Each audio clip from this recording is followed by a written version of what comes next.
All right. Good morning, everyone. My name is Ayrton Coles, and on behalf of our Tennessee Transportation Assistance Program here in Knoxville, I would like to welcome everybody to our intersection control evaluation workshop. First of all, I would like to say thank you to Elliot Moore, Jeff Shaw, and Michelle Nickerson.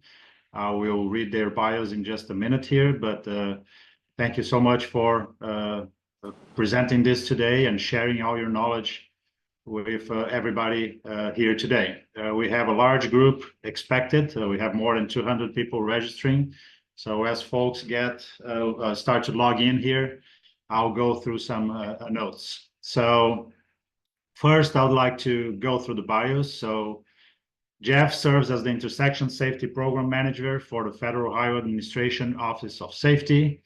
In this role, he manages programs, projects, and products of national interest that are intended to enhance intersection safety. He's a registered professional engineer in Illinois and a board-certified professional traffic operations engineer and road safety professional. Elliot is a senior safety engineer for FHWA Resource Center Safety and Highway Design Team. In his current role, he advances the goal of getting to zero fatalities and serious injury crashes on the nation's roadways by deploying customized training and technical assistance to state and local governments in intersection and interchange design, data-driven safety analysis, roadside design specific to roadway departure crashes, and by providing technical assistance on the Safe Streets and Roads for All program and grantees. Elliot earned both his bachelor's degree and a master's degree in civil engineering from the University of Tennessee here in Knoxville, and is a licensed PE in the Commonwealth of Virginia. And last but not least here, Michelle Nickerson. She is a PE, is a graduate of Tennessee Tech University with over 18 years of traffic engineering experience at TDOT, where she is the work zone and safety manager. Michelle has been involved in developing standard operating guidelines for things like setting speed limits, completing TMPs, and access management. Nationally, she has served on the TRB Standing Committee on Access Management and the NCHRP panel for the development of the National ICE guidelines and for guidelines for setting speed limits. So once again, thank you so much for all of you helping us out with this webinar. And for housekeeping items, I noticed that several of you already started doing this. Please sign in, typing your full name in the chat box. If you have, for example, a large group with you, you can, instead of putting in the chat box, just send me an email with everybody participating. Just put their full name so we can generate the PDH certificates later on. We ask for you to keep your camera off, of course, except for the presenters during the presentation. Unmute your audio or use the chat box to ask and answer any questions, and try to address all those questions and comments to everyone in the meeting. PDH certificates, I will start working on that right after the class today and tomorrow, but please allow us about 2 weeks since we have to check all the sign-ins, Zoom analytics to see how long you participated in the webinar, and also match that with your registration info. Workshop materials, we had a glitch this morning. You should be getting it if you didn't get it yet, but we sent out an email with the materials this morning. And if for some reason you guys didn't get it, we'll make sure that you have this download with the materials available for you after the class, okay? So with that said, one last thing, I will be participating here just in the beginning. After that, Matt Kate and Spence Myers will be monitoring the chat box and helping out with the 2-hour webinar. So with that said, I will pass things along to Elliot. So thank you again, Elliot and Jeff and Michelle, for being here. All right, let me see if I can get this share to work this time. All right, are you seeing my screen? We sure are. Intersection Control Evaluation, Tennessee LTAP. Awesome. All right, very cool. All right, minimize this.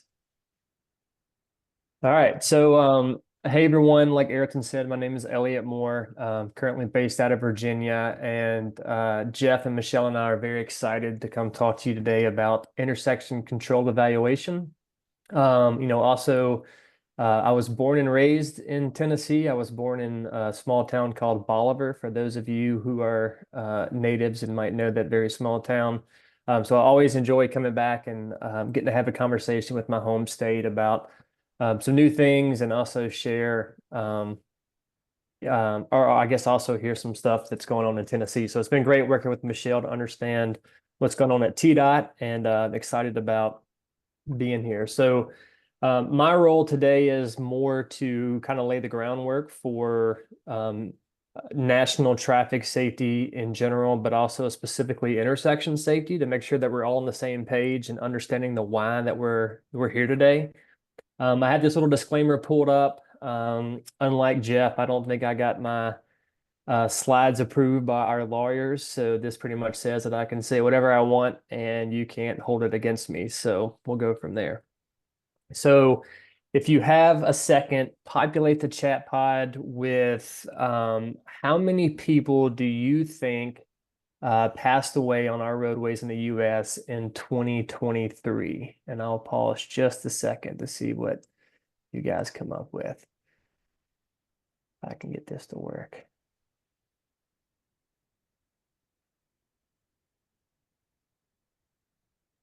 All right, let me make sure I can see some chat pod stuff here.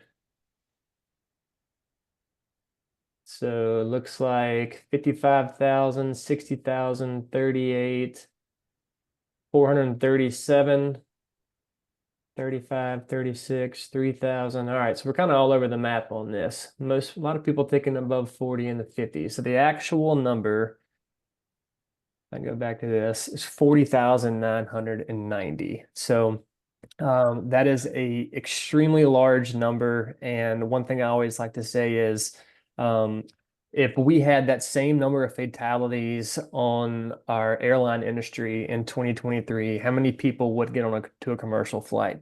And the answer is probably not a lot of us. But for some reason here in the United States, we have become numb to this number, and we're okay with accepting that risk, getting in a car and driving on our roadways. So if you take a peek at our historical trend and look at where the numbers have been over the last decade, you can see that our trend line is not really going in the right direction. We have had a small downwards trend since 2021, where we had over 40 some odd thousand people down the roadway. But in general, we've been working on this problem for a very, very long time. And if you look at this, we're not really making any significant impact when it comes to safety. And so when I say this, I essentially want you to think about that we need to do something drastically different from what we've typically done in the past if we want to make these numbers go down in the future. I also want to show you FHWA's focus areas. So you might be familiar with these. And essentially what these are is the big categories of traffic fatalities that kind of fit into these bins. And similar to the TDOT and other agencies that are on this call, we have a limited staff. And so we have to be very proactive in what we work on to make the most significant impact. And so if you look at these, roadway departures, intersection related, and bike ped crashes are essentially our big three that we want to kind of tackle on. So if we can bring these numbers down, then we think we can have a significant impact in the overall safety on our roadways. Something else to note about this graphic, if you take that 18% that's in that red slice of pie, and then you take the purple slice and you take all those combinations of intersection and other crash types that's in the purple, and you add those together, comes out to be about 25% of all traffic-related fatalities in the U.S. occur at or near an intersection. And this is significant when you take into consideration the amount of intersections that are in our roadway network compared to our overall network. So hopefully I shared my sound correctly this time. But I want to show you this video that we've pulled from New South Wales in Australia. And this is from their Towards Zero campaign. It's kind of hard to relate to their overall number of fatalities, 347 compared to our 40,990, but they are a much smaller country compared to the United States. But so essentially the layout, what's happening is we have an interviewer who's going to ask this random person on the roadway about how many people, is it an acceptable number of deaths on the roadway? And so when I hit play, it's going to be quiet for just a second and it's going to go from there. So let's fingers crossed. What do you think would be a more acceptable number? Acceptable? 70 maybe? Probably 70. Can you send 70? Actually, this is what 70 people looks like.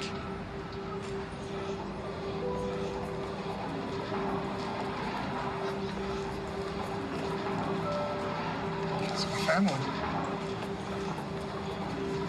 So now what do you think would be a more acceptable number? 0. 0.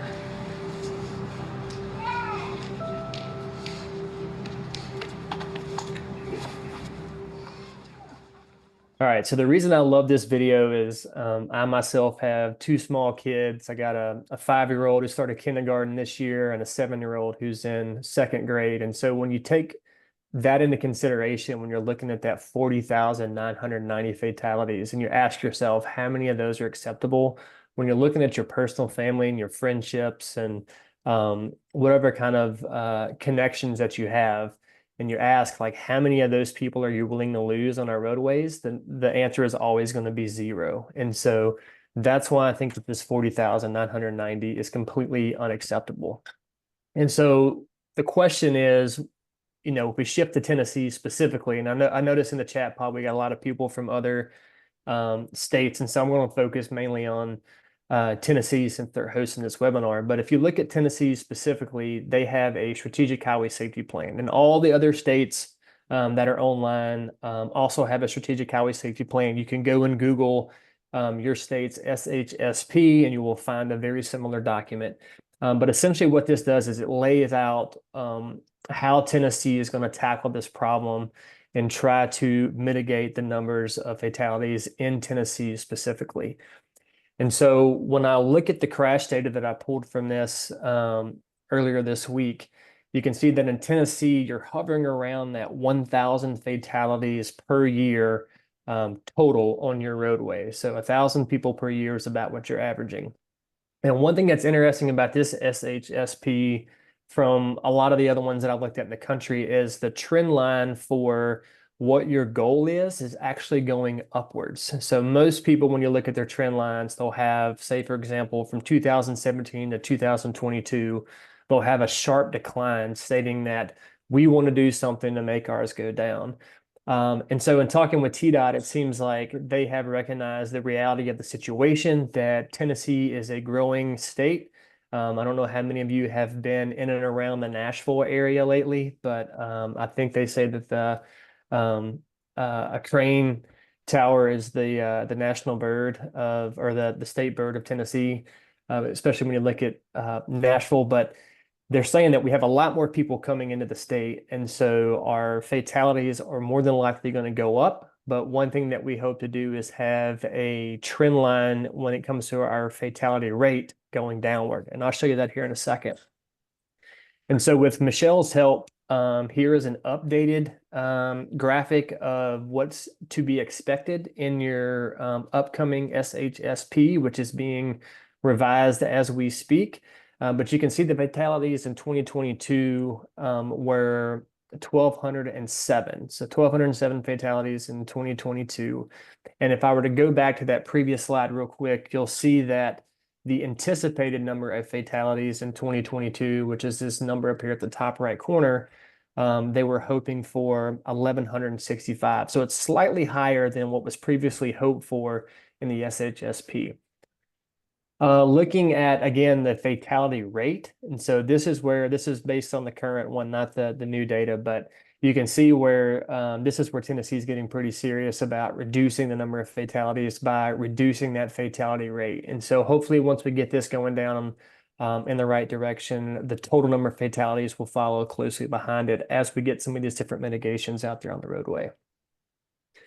And so every state highway strategic plan, SHSP, is going to have emphasis areas that are tied to it. And so the bullet points on the left side here are the emphasis areas for Tennessee. And some states have 15 of these, other states have 2 or 3 that they focus on. And these can kind of be similar to the focus areas that Federal Highway has. So it's not saying that we only care about these types of areas, but it is a way to get strategic and focus on where the big numbers are. And so if you look at infrastructure improvements, there's a lot of different crash types that kind of fall into that. But for today specifically, I wanted you to see that the intersection fatalities in the state of Tennessee make up about 30% of all fatalities. And if you think back to that previous slide that I had with our focus areas on the national level, we have about 25% of the fatalities at intersections. So you're slightly higher than that at about 30, 31% when it comes to Tennessee roadways specifically. So breaking this further down into the how the intersection crashes look year over year. This is what's in your current SHSP. You can see here that you're averaging about 200 intersection-related fatalities per year. I don't want to diminish the serious injuries because we also want to get those down to 0 as well. But the fatalities are the ones that it's a little bit easier to track that data and correlate some of our mitigation to what those are. And so lastly, again, with Michelle's help, she sent over this morning some of the revised numbers that we anticipate seeing in the new SHSP that's coming out. And as you can see here, those overall number of fatalities are increasing from what they were in 2013 to 2017. So this is me kind of going back because I don't think you have these slides in the PDF. They were kind of a late add this morning. So again, around 200 in that 2013 to 2017 range, and you're well above 200 from 2018 to 2022. And so this is what we got to do, or this is what we're focused on today, is these types of crashes specifically and trying to bring them down to 0. And then, so if I did my math correctly, and like Ayrton said, I went to the University of Tennessee, so I might need some of you Vanderbilt folks to check the numbers on this. But looking at the 2013 to 2017 5-year average, I think it works out to be about 212 intersection-related fatalities per year on average. And so what that works out to be is about 1 intersection-related death every 41 hours in Tennessee. So that means that more than 4 people will die every week at or near an intersection in Tennessee. So 4 people a week, which is kind of staggering when you take that in the perspective, looking at like your family when you go home tonight. So if, 4 of those family members passed away, that would be a significant problem in your mind. And so we want to make this a problem for all of us to kind of tackle. And so looking at intersections specifically, the AASHTO design book specifically states that at-grade intersections are among some of the most complicated elements of roadway design. And so, here we have often have businesses and community activity and places where just various user and modes come together in a common space. And so with that, we have the unique challenge of providing safety for all users, whether it's a motorist or a non-motorist like a bike ped, or in Tennessee, I assume that some of those scooters are taking off or had been taken off the last couple of years. There are also choke points when it comes to capacity. And so if you look at some of our arterials, they might start off as a 2-lane or a 4-lane type arterial, but as the volumes increase, you might have a 4-phase signal where you have to add in an additional left turn lane, and then it gets bigger and bigger. And the next thing you know, your intersection looks kind of like that one on the left of the picture. And so what can we do to help that? Intersections have to provide access to businesses and homes, but they also have to provide mobility. And so it's not as, quote, easy as the freeway when you're more focused on mobility aspects of things. We have to provide both. And then also we have right-of-way constraints. I don't know how it is in Tennessee, but in Virginia, right-of-way is not cheap, especially in the Northern Virginia area. I think I saw someone from Arlington County on the line. And so it's always something that's at the top of mind when it comes to doing intersection projects. And then lastly, they're expensive. And so when you take all this stuff into consideration, when you have an intersection project, in most cases, it's going to be expensive. And so you want to use the taxpayers' dollars wisely and ensure that we're doing the right thing. And so if you look at the intersection crashes, about 75% of the crash types at an intersection fall into one of three categories. So of the 75%, 40% of those are side impact or right angle crashes. 20% are those left turning movements that result in an intersection crash. So remember that one, 20% are left turns. And then 15% of those are going to be have some type of pedestrian related crash. And so, we're not here specifically today to talk about biking peds, but that's another trend line across the United States where those numbers are staggering when it comes to the increase in pedestrian fatalities on our roadways. And there's a lot of different reasons for that, but 15% of those are happening at our intersections. So one thing that I want to bring up today and that we'll talk about a couple of times throughout today's presentation is the idea of conflict points. And so if you have been in the roadway industry for a while, you will be pretty familiar with these, but these are essentially potential spots for collisions if users violate traffic control or make a mistaken judgment. And so one thing that we want to do is try to use intersection geometry to reduce the number of conflict points or more importantly, change the type of conflict points. And we'll talk about that more here in a minute. But so if you look at a traditional signalized intersection, not taking into consideration the pedestrian movements, but we have 32 total conflict points versus if we were to look at one of our innovative intersection types, a restricted crossing U-turn intersection, we go from 32 down to 14. And the best thing about this is we go from 16 crossing conflicts down to 2 crossing conflicts. And I'll talk more about why that is very important here in a second. And then looking at, a couple of more innovative intersections, and there are several more besides what I'm showing you on this page, but being an engineer, I thought 4 looked much better versus the whole lot. But we have median U-turns, we have the R-cuts, we have the displaced left turn on the bottom right.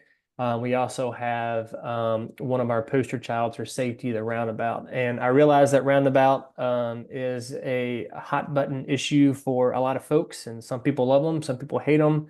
But they are, when it comes to safety, the best intersection type that we have when it comes to reducing some of our fatality numbers. So I mentioned a second ago that, not all conflict points are the same. And the reason that I say that is if you take a picture at this or take a look at this graphic from Federal Highway, what it tries to outline is collision angles with this blue vehicle in the center. And so the darker red vehicle towards the top is going to be a more severe type of crash. So for example, if I look at the 180 degrees, that signifies a head-on collision. Those are typically high severity type crashes. But also if you look at the 90-degree type crashes, so that could be indicative of, say, someone runs a red light and then the crossing traffic T-bones them. Those are typically more severe types of crashes compared to, say, a rear end collision or if someone's getting hit on that rear quarter panel. But the thing about this is there's some things that we can do geometrically with those previous designs that I showed you that can help us manipulate some of these angles. And so what can we do? So there's a couple of different slides that I'll show you here, but one thing that I like is from the Vision Zero Network, which is a great nonprofit organization that's kind of focusing on safety. But they kind of published some safe streets designs and things that we can do. So we want to design roads that physically separate people walking and biking from drivers wherever possible. So that kind of gets to the point where intersections, we are mixing different types of road users. And so we can physically separate via, a sidewalk with a buffer area or something like that, or even a protected type intersection, that is going to be a safer street. Likewise, if it's not possible to do that, lowering speeds can protect people traveling. And I'll show you why speed is very important here in about 2 slides. But speed is also going to be one of our big indicators of the severity of a crash. And then lastly, we want to design streets that use traffic calming strategies and proactive roadway designs to help slow speeds and improve visibility of the different pedestrians that are out there. And so when it comes to managing speeds, we want to try to keep impacts to the human body at tolerable levels. And so most of you have probably seen some type of graphic that looks like this. And what it's talking about is if a pedestrian is getting hit by a vehicle going one of these three speeds or lower than those three speeds, what is the likelihood of a fatality? So if a pedestrian gets hit by a vehicle traveling 20 miles per hour, there's about a 10% chance that's going to be a fatal crash. Conversely, if you look at 40 miles per hour, that jumps up to about 80% chance of a fatal crash. And what that is saying is that humans' bodies are not designed to be in crashes. And so when you have that much mass and that much speed barreling down on a human body, we break. And so we'll talk about that here in a second. So we want to have speeds that are we design for what is desired to be the safe speed. So this is, we're not going to get into this a whole lot, but it kind of gets away from that.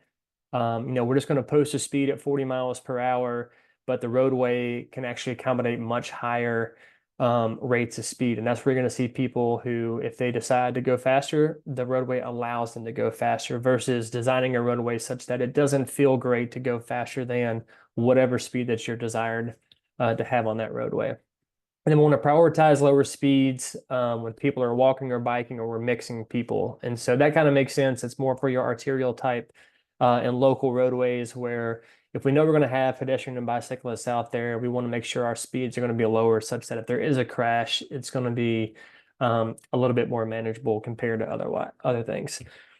Another thing that I want to pull out is, I think this is from 2016, so this is about 8 years old now, but this is a partnership with the National Safety Council and the National Highway Traffic Safety Administration, our sister agency, NHTSA, as well as Federal Highway and several other people, but this they came up with this Road to Zero coalition, and the overall goal is to eliminate traffic fatalities by 2050. Now, if I were to ask you to raise your hand, and I'm not going to just for the sake of time, I would say, how many of you believe that we can get to zero fatalities by 2050? And I would assume that very few hands would go up. And that is because, again, if you look at that, one of those first graphics I showed you, over the last decade, we're going up, we're not going down. And so in the next 25, 26 years, can we get to zero? A lot of people say no. Now, again, this is eliminate traffic fatalities, not eliminate crashes. So there are a lot of different things that come into play when it comes to eliminating fatalities versus eliminating crashes. But 3 initiatives to reduce fatalities that they outlined are to double down on what works through proven evidence-based strategies. And Jeff is going to show you a couple of our proven safety countermeasures later today. It talks about advanced life-saving technology in vehicles and infrastructure. So the vehicle side is not necessarily in your wheelhouse if you're with TDOT or a consultant, but vehicles are getting safer. We have crumple zones, we have automatic emergency braking for pedestrians, self-driving vehicles. There's a lot of technology going into vehicles now to help us have safer vehicles, but we also have to kind of keep up with them on the infrastructure side if you want these numbers to get to zero. And then last, we have to prioritize safety by adopting the safe system approach and creating a positive safety culture. So safe system approach might be a relatively new term for some of you. And talking with Michelle, I know it's going to be called out specifically in the new Strategic Highway Safety Plan. This is something that Federal Highway has been promoting for a couple of years now. And I'll be honest, when this first came out, I was like, here we go again. This is just like another marketing type tool that we're promoting, and I don't think this is going to do anything different. But my goal is over the next couple of slides that maybe you think about things a little bit different. So, I'm not going to read you this big paragraph on the left. You'll have the slides later today and can read through that. But essentially, it is comprised of 6 safe system principles and 5 elements. And so I kind of want to break those down. So the 6 safe system principles, if you look at our logo, they are the ones that are on the outside ring. And the biggest one is death and serious injury are unacceptable. One thing that I think is completely unique in highway design is humans make mistakes. And so there's oftentimes when I say, what do you think one of the biggest causes of crashes are? And people will say speeding, which is a human mistake, or they'll say distracted driving or driving while intoxicated. All those things are human mistakes. And so what I'm trying to get across is if you anticipate that humans are going to make mistakes, what can we do to the roadway such that when there is a mistake like that made, it doesn't have to be a fatal consequence. There might still be a crash, and there's not a whole lot we can do to prevent crashes entirely, but we can prevent a fatal crash. Humans are vulnerable. Again, this kind of goes back to the part that humans break. We're not designed to be in crashes. There is shared responsibility amongst all users. We want to be proactive in our design versus going out and being reactive and just chasing hotspot type crashes. And then redundancy is critical. And so what this does is this kind of goes to redundancy in these safe system elements. And so our safe system is going to be comprised of safe roads, safe vehicles, safe road users in those vehicles and outside the vehicles, safe speeds, but also this post-crash care component, which kind of traditionally fell into the 4Es that are outlined in your strategic highway safety plan. But these are the ones where we want to have redundancy in these elements. And so what you're saying right now is this isn't making a lot of sense. Try to pull this together. And so I'm going to try to do this by talking about Swiss cheese. All right. And so bear with me here, and hopefully this kind of goes over as well as what I'm anticipating. So when you have a block of Swiss cheese, you'll notice that it has all these random holes within it. And so if I were to take 5 slices of that Swiss cheese, and I were to say that each one of those represents one of my 5 safe system elements, such as safe road users, vehicle speeds, roads, and post-crash care, there might be a situation where some of these things are not happening. For example, say we have a safe road user who's not being safe. Say they are driving while intoxicated. Say the safe vehicle, they have a blowout or something like that, or the vehicle doesn't have lane departure warning. And so they're starting to kind of go off of the roadway. We don't have a safe speed. And so say the vehicle is going 80 miles per hour, something like that. But maybe with this safe road component, maybe we have, let's say, median barrier, high tension cable system going down the median. And so even though they're driving intoxicated, the vehicle has some issues tied to it, and they're driving at unsafe speed. When they have a crash, that safe roads element makes up for those other 3 such that when they hit that cable barrier, it is a successful crash. So maybe they don't have to have a fatality as a result of that. And so that's where we can have these different things. The only time that we're going to have a fatality is when there is a breakdown in all 5 elements. And that's what we're shooting to avoid when it comes to the safe system approach. So when you look at it that way, I think it gives me more hope that we can actually get to 0 at some point in the near future versus what we've historically done in the past when we bring all these elements together. So another good publication that I want to talk about is this one from Austroads in Australia. And so you're probably thinking, why you keep talking about Australia? They're one of the big starters in the safe system approach and have had a lot of success with it. And so we've kind of, ripped off some of the good things that are happening with them. But in this document, they talk a lot about when it comes to the safe system, we want to have a road system that the impact energy to a human body is first avoided. And then if we can't avoid it, that we can be managed to tolerable levels. And so the question is, how do we do that? And so I want to bring up the concept of managing kinetic energy. And so some people have heard this. I know that for me, when I first saw this, I was like, oh no, kinetic energy. I'm a civil engineer. I don't like things that move. Kinetic energy is stuff that moves. But if you think back to your college years and you look at this equation, kinetic energy is 1/2 mv squared. Now, 2 things to note. One is, well, I guess a couple of things. Mass, right? So there's not a whole lot that we can do about the mass of the vehicles. I don't know how it is in Tennessee, but if it's anything like it was when I was living there, there's a lot of big vehicles in Tennessee, right? We have pickup trucks, SUVs, all this kind of stuff. So the mass component, it's there. And so us as roadway designers have to do something differently. Now this velocity component has this little red dot, and no, that's not some of the pixels being burned out of my screen. That represents a vector, and velocity being a vector means that it has direction.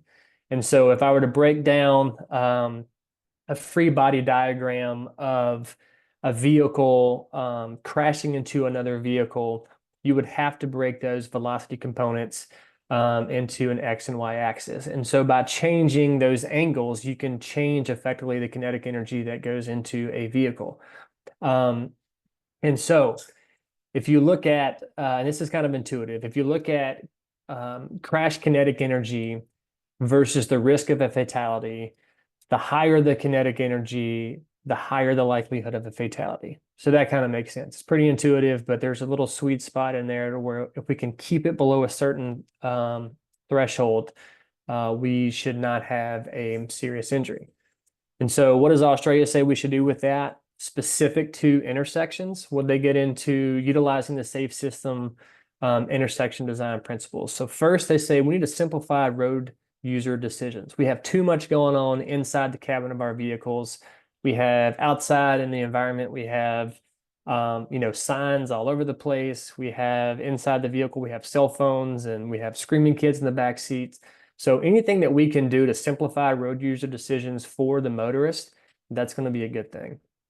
Next, we want to reduce the number of high severity conflict points. So again, that is going to be our crossing conflict points. If we can eliminate those are the ones that are going to have the most kinetic energy tied to them versus some of those diverging or merging type conflicts.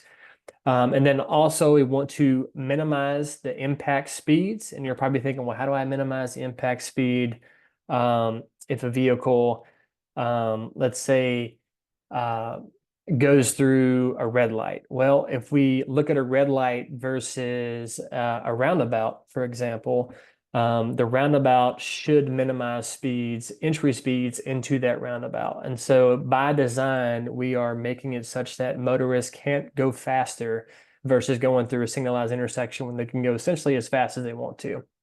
And then lastly, we want to reduce the collision angles. This kind of goes back to reducing some of those high severity conflict points. So if we can reduce the collision angles, then hopefully we can reduce the severity of some of these crashes. And so I said this earlier, our poster child for the safe system approach in the field, like what does this actually look like, would be a roundabout. And so I want to talk about a roundabout compared to some of these things that we just talked about. So simplifying the road user decision. So a roundabout has one-way circulating traffic at slower speeds. And so it makes it easier for motorists to make judgments on traffic gaps. So it's a very simple entry and exit from a roundabout. We also have splitter islands that lead into a roundabout. And if you think about that from a pedestrian safety point, that makes pedestrians only have to essentially focus on traffic coming from one direction. Also, these splitter islands can also help us reduce speeds of vehicles entering into the roundabout itself. And so that's how we're helping to simplify road user decisions with a roundabout. Roundabouts also have no severe conflict points. There are no crossing conflict points in a roundabout. There's only 8 total conflict points, and those are either going to be merging or diverging type conflict points. And so unless we have a completely unsafe situation where someone is, passed out or something like that, and they are purposely going to drive over the roundabout itself, which does not happen very often, most of those are going to have no severe crossing type conflicts in a roundabout. Minimizing the impact speed. Again, that entry curvature and those splitter islands help reduce speeds of vehicles entering, as well as the curvature inside the roundabout itself slows down circulating vehicles that are inside the roundabout. And so just by design, we can impact what some of those impact speeds may or may not be, should there be a collision. And then slower speeds are also going to be safer for pedestrians. I showed you this graphic earlier. Typically roundabouts are going to have only PDO or property damage only type crashes especially when you compare them to a traditional signalized intersection. And then reducing the collision impact angle. Again, I kind of bring this graphic back up. Roundabouts definitely do this. Most of your collision types are going to be in that 0 to, I guess, about 60-degree type crash when vehicles are entering into a roundabout. And so you're getting rid of that 90-degree, 120-degree type possibility with like a left turning vehicle or something like that. And so they also essentially eliminate those potential head-on and or T-bone type collisions with a roundabout. So to kind of summarize all the good things that I've been saying about roundabouts. So a roundabout versus a traditional intersection, they're going to lower speeds. They're going to lower the impact angles should there be a collision. And then there's much fewer conflict points compared to a signalized intersection. So this is why they are so effective at reducing severe crashes. All right, so we've talked about why safety nationally on the traffic or in our roadway system is a problem. 40,990 crashes or fatal crashes per year. We went even further and said that if you look at intersection-specific crashes, that makes up about 25% of that 40,990. And if you look at Tennessee specifically, your crashes at intersections make up about 30% of your overall fatalities. So what can we do to reduce those? Well, we can apply the safe system approach. We can utilize innovative intersections that reduce the number of overall conflict points and do some of the other good stuff when it comes to speed reduction and whatnot. And so we're not going to get into the specifics of each innovative intersection type.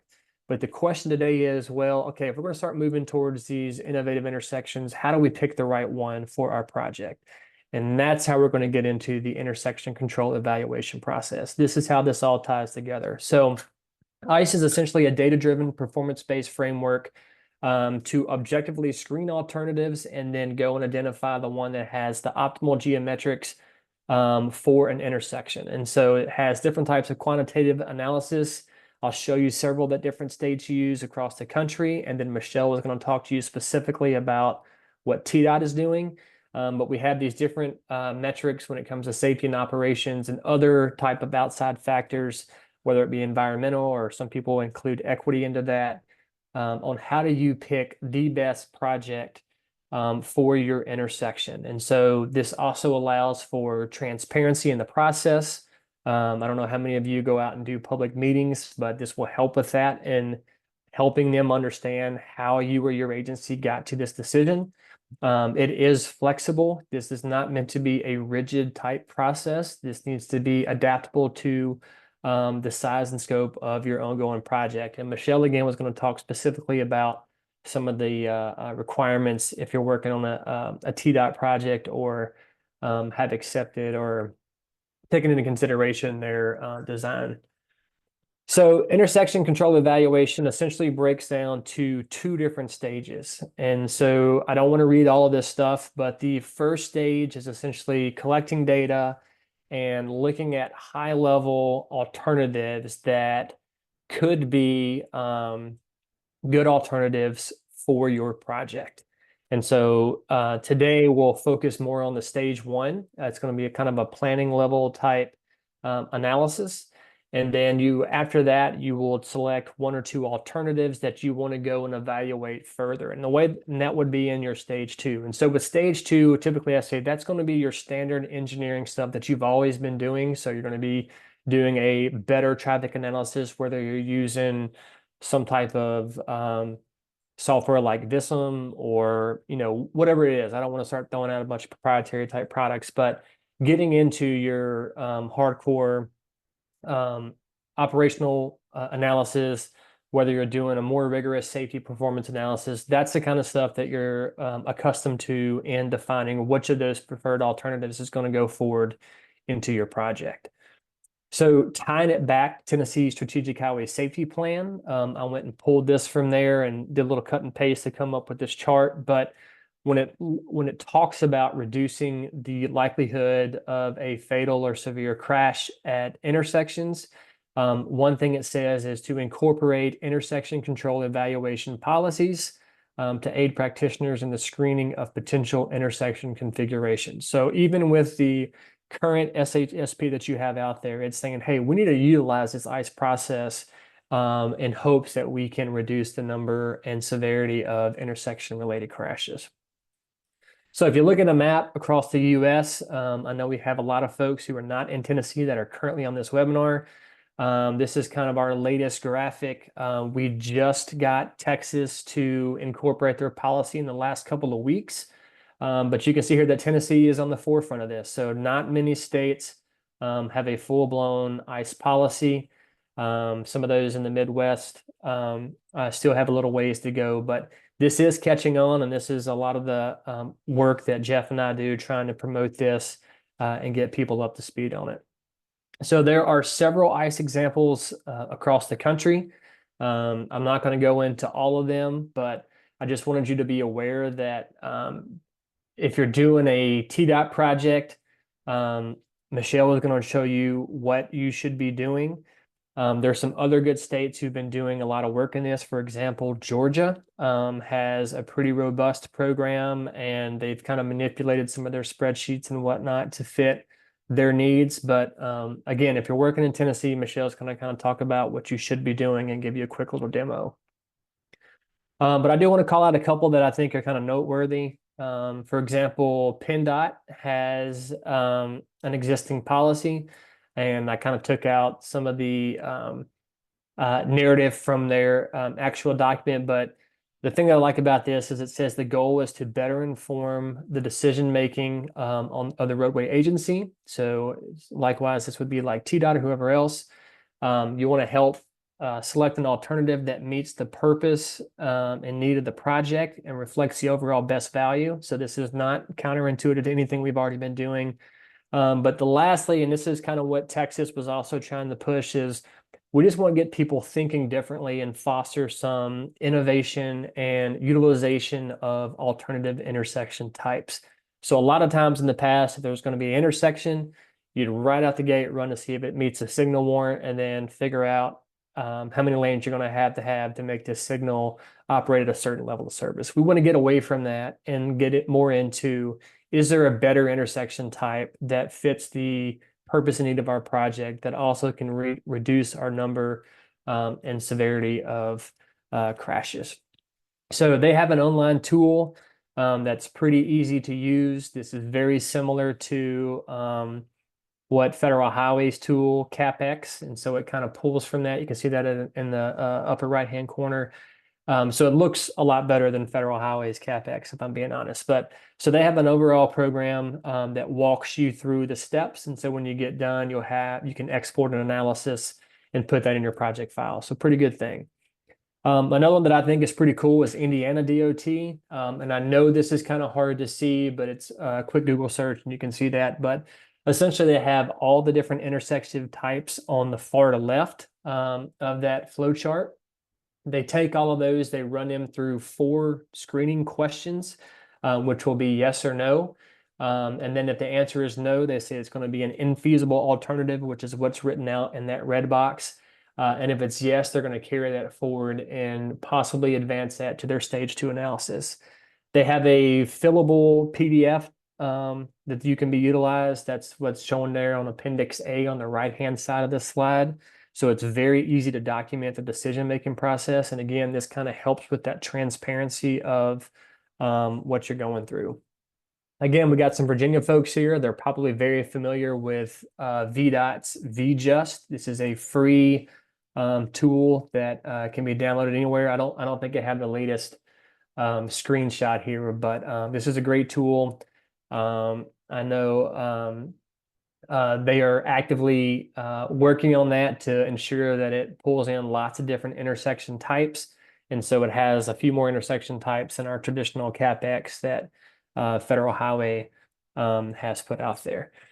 And then a couple of more things. So this is the NCHRP guide that I believe Michelle said that she was on the panel for this. This was recently published this year. And inside of this, there are a lot of different tools, everything from CapEx all the way down to the SSI score calculator tool, which Jeff is kind of going to get into what that looks like. So there's a lot of tools that are available out there. I'll also say that a lot of these tools are constantly being revised, or we're looking at them to better them for your project. And so not all of these are going to be required for what you're doing in Tennessee DOT, but again, if you're outside of TDOT, you might want to be aware of this document for some additional tools to take a peek at. And the last thing I want to say before I turn it over to Michelle is there's going to be a lot of recurring themes within TDOT's ICE process, but also what Jeff's going to show you. With this, there's no exact answer. Everything that we do involves choices. So these can be either geometric choices or different traffic control options.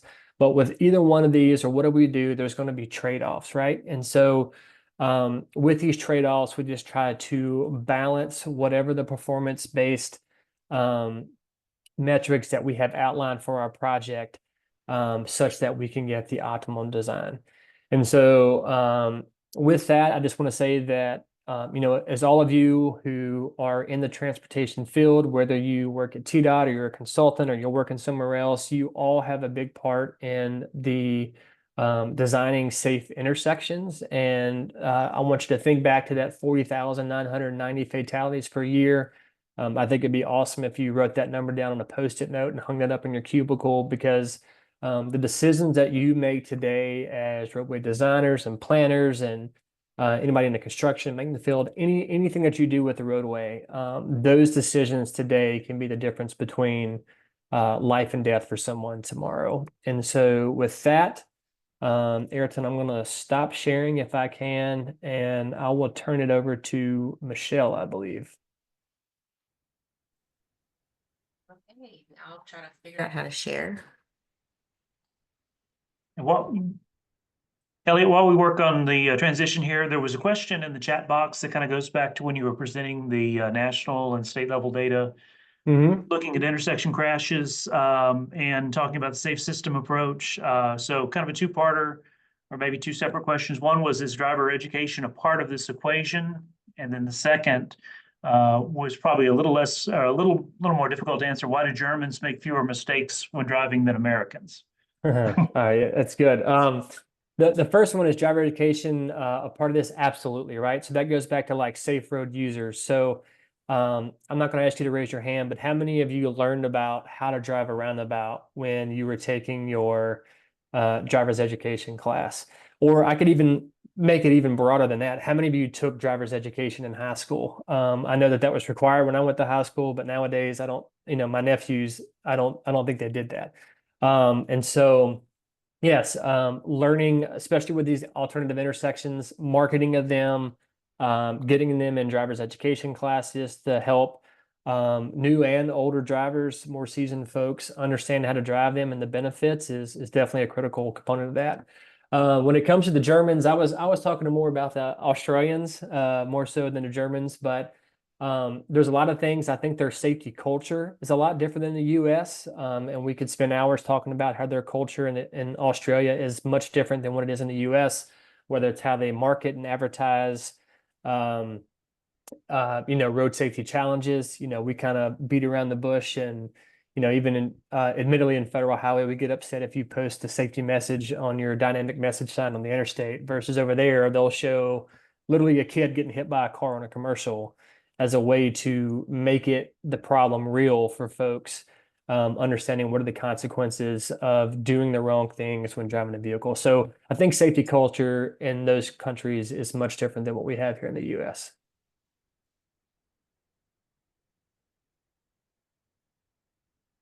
All right. Thanks, Elliot. I think that was the only question we had hanging there without a response. Awesome. Thanks. Is my screen sharing correctly? I don't see it yet.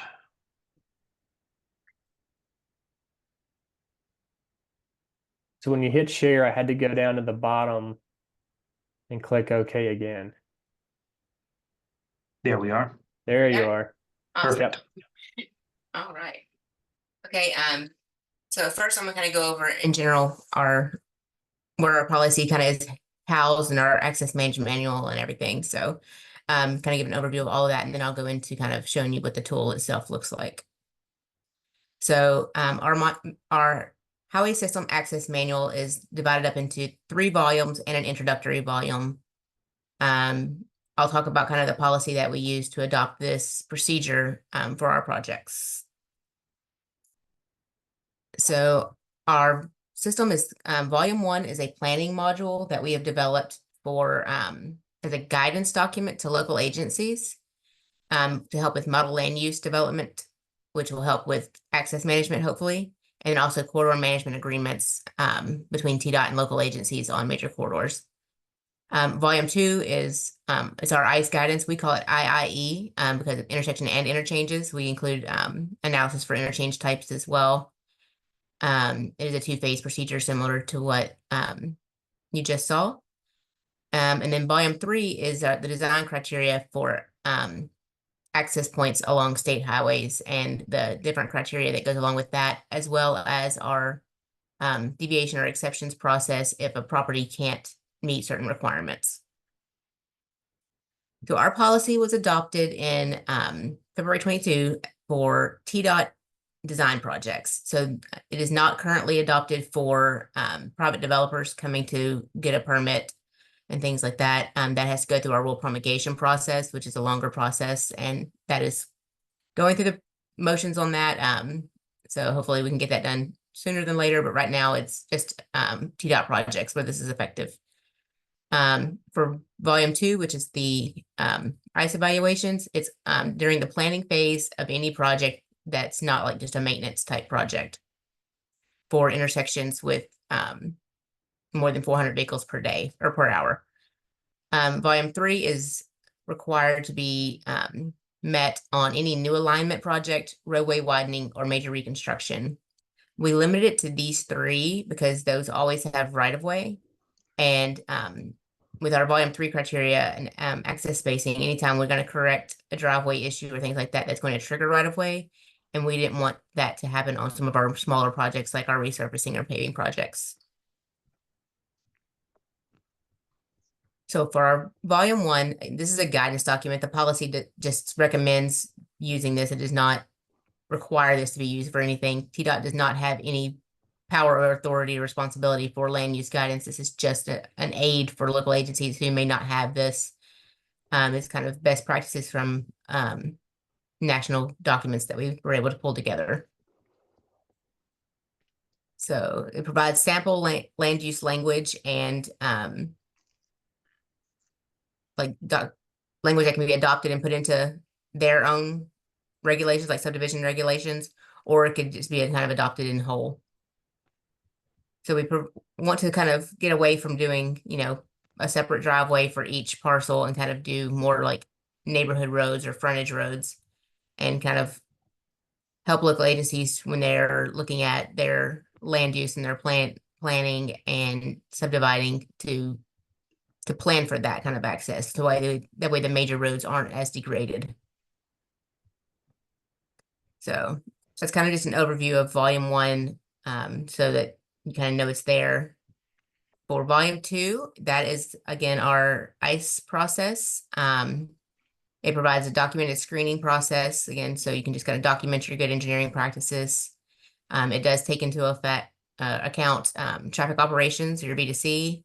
It has a safety component, and then we also have an optional life cycle cost component that you can complete to determine that as well. It does allow for flexibility in that we don't rank a choice. Like, it doesn't come out and say, okay, this is the #1 option that you should go with. It provides the data on each different type of intersection. So that way the engineer can then just make an informed choice, because some things are not always something you can just click on a form kind of thing.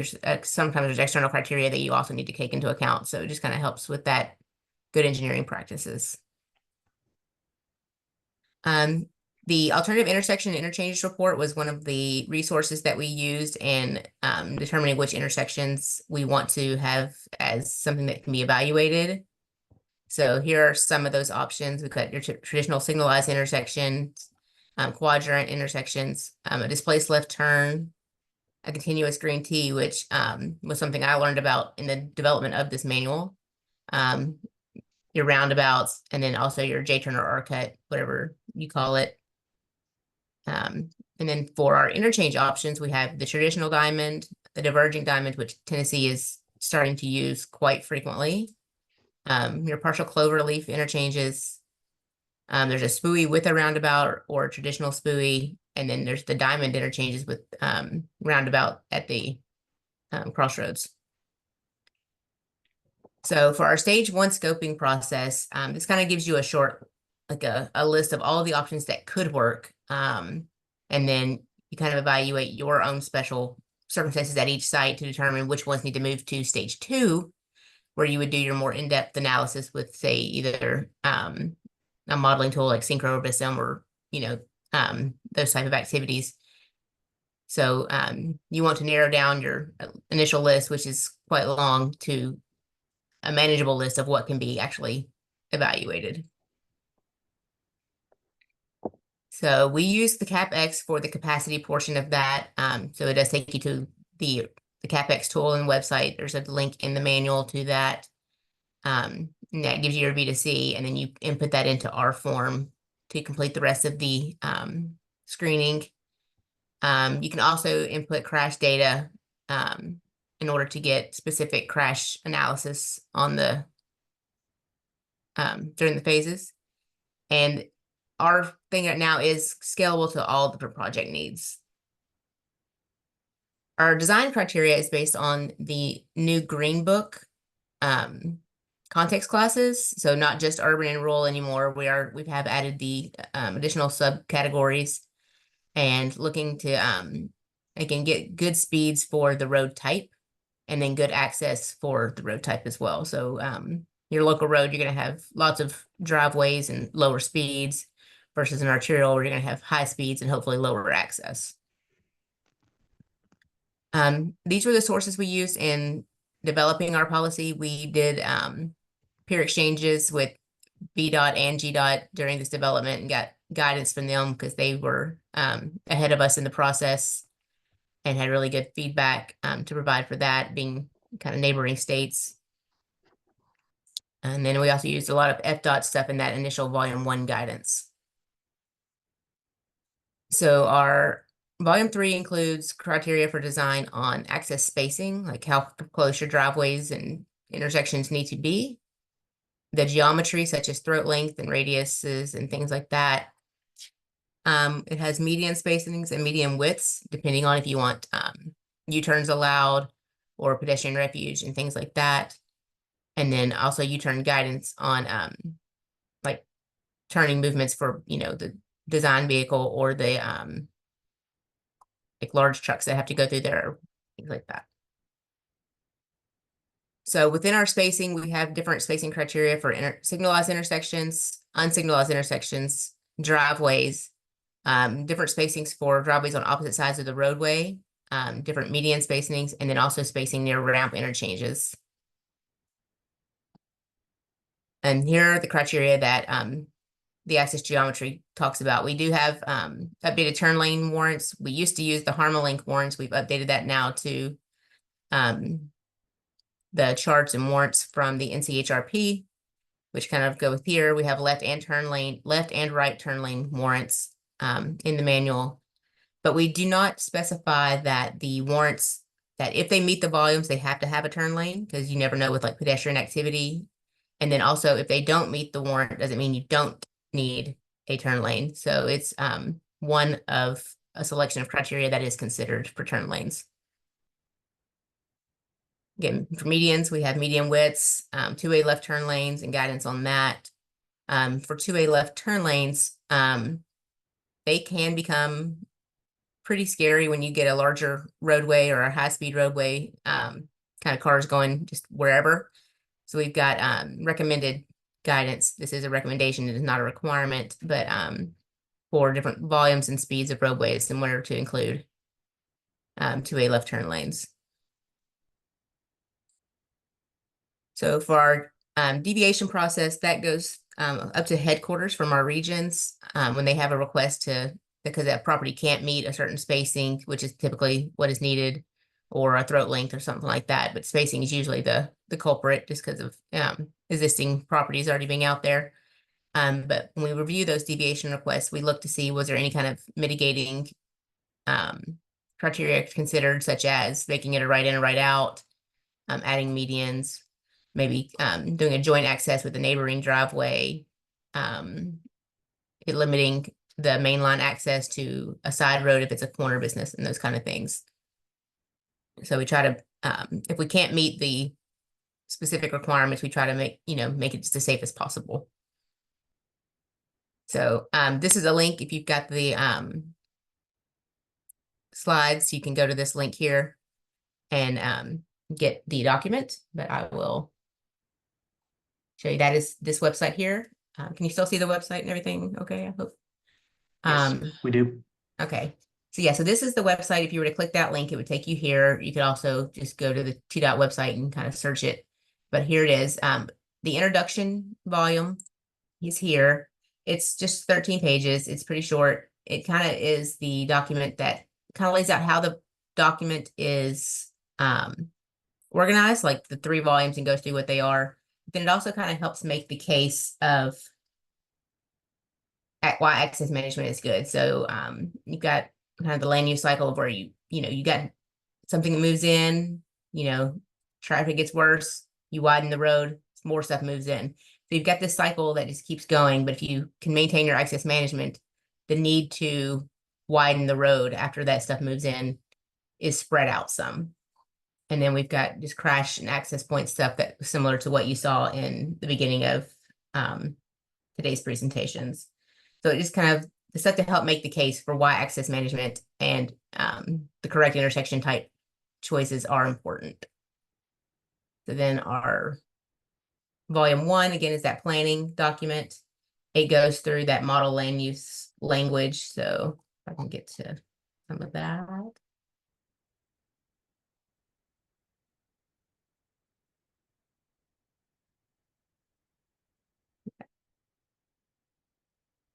Sorry. Trying to get down to where they got some. Well, in here we've got it'd be like italicized, just model land use language for like when subdividing properties and what kind of widths and things to do. And then the second part is that corridor management agreement stuff. And then I'm gonna skip volume 2 and come back to that and spend more time there. So volume 3 again is our design criteria. It's got the different spacings and things like that we talked about. And so that's kind of what it looks like. And then volume 2 is again our intersection and interchange evaluation criteria. On the page here, you'll see a link to our tool that we use. It's just a spreadsheet for Excel. But this document here kind of talks you through how to use the spreadsheet. And then I told you that the document links to the CapX tool, which will be this website here. So here's the CapX spreadsheet tool here. I do have those available here. So here's the TDOT tool. The yellow boxes are items that you would fill in and complete. So this is kind of your basic project information that you complete here, your turning movement counts and all that for different intersections, which is why we left out the smaller intersections, since this is data you'd have to gather on a project. If you have a long corridor, you aren't expected to get every small intersection that is going to be remaining just a stop sign. That information will then populate this stage 1 scoping page. So the white will populate from the first page over there. The yellow is the information you will complete, depending on if it's an at-grade intersection or grade separated or an interchange. And again, a lot of this is kind of subjective criteria, but it's just to help get that engineer kind of really thinking about the project and not defaulting to that traffic signal like we are used to seeing. This capacity here, that is what comes from the CapX tool. So you would go here and it kind of gives you the different instructions on how to use that. But then when you get down to this page, after you've input all your information, you'll get this V to C ratio that you would then bring back over to the TDOT tool. And when you complete that, we've had one recently that was completed. They did a single lane roundabout compared to a signal. And they said that the single lane roundabout didn't meet the V to C, but they didn't evaluate a multi-lane roundabout, even though the signal was evaluated with turn lanes and, different approaches like that. So when you're completing it, you need to, you know, complete it, you know, with an open mind, I guess, like, you know, what could happen, you know, could be available, and don't kind of try to make it say what you want it to say. So you do that, you put those volumes in here, and then this last box here, you would say, okay, based on the safety score, which is a conflict point score, similar to the charts that you saw earlier, and the answer to these questions and the capacity analysis, is this option something that's feasible and should proceed? And you select yes or no, and then kind of justified over here. So if you say no to a quadrant roadway, the reasoning could just be, you know, right-of-way impacts, you know, just, it would work, but the right-of-way impacts would just be astronomical, and you can't do that. So then you would move those on to stage 2 here. So you would select which option that you're moving forward. We've got space for 4. Again, you can move as many forward as you want, but the more you move forward, the more you're gonna have to analyze. So we usually try to keep it to 2, maybe 3 options, but I probably wouldn't recommend doing more than 4. So then you would complete here again the yellow boxes, and this is more, again, that traditional traffic analysis that you're used to doing. And it's just a good place to document that information. We do consider bike imped, and then again, the crashes would go here. Life cycle costs, if you want to include that, can go here. And then down here, it kind of gives you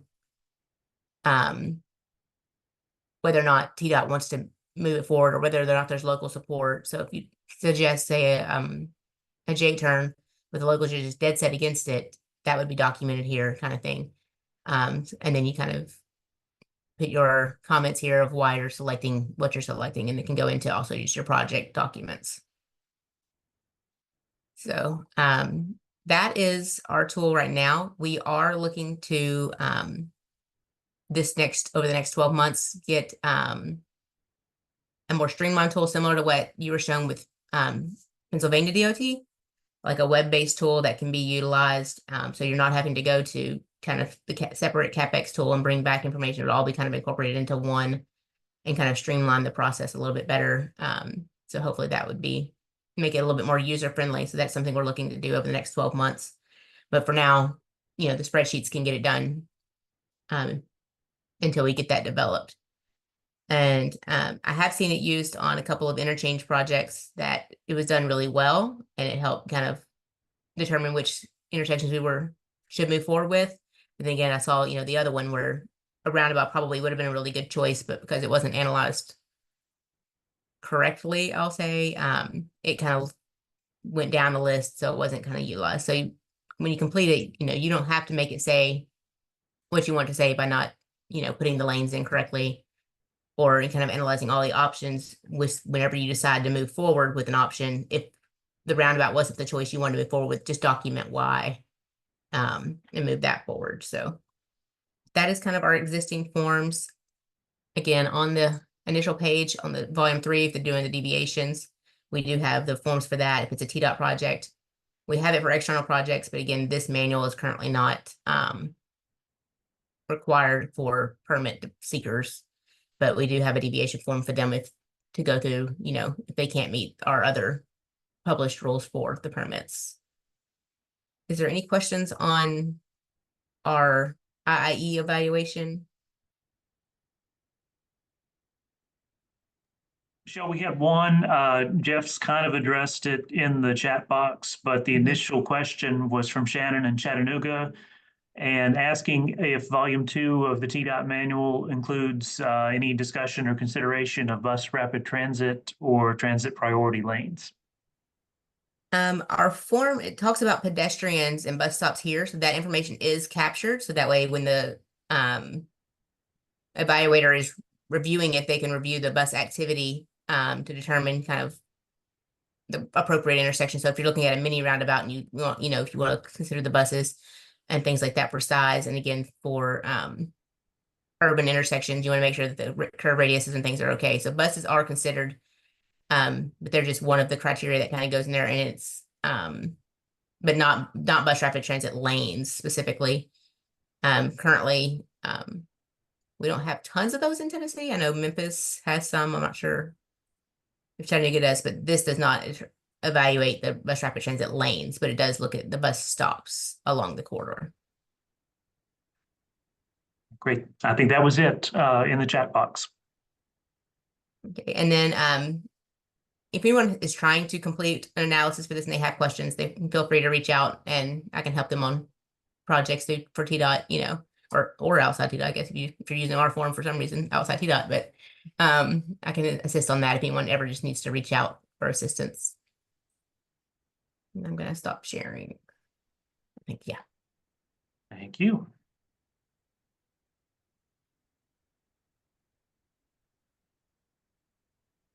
All right. Well, thanks, Michelle. I think that was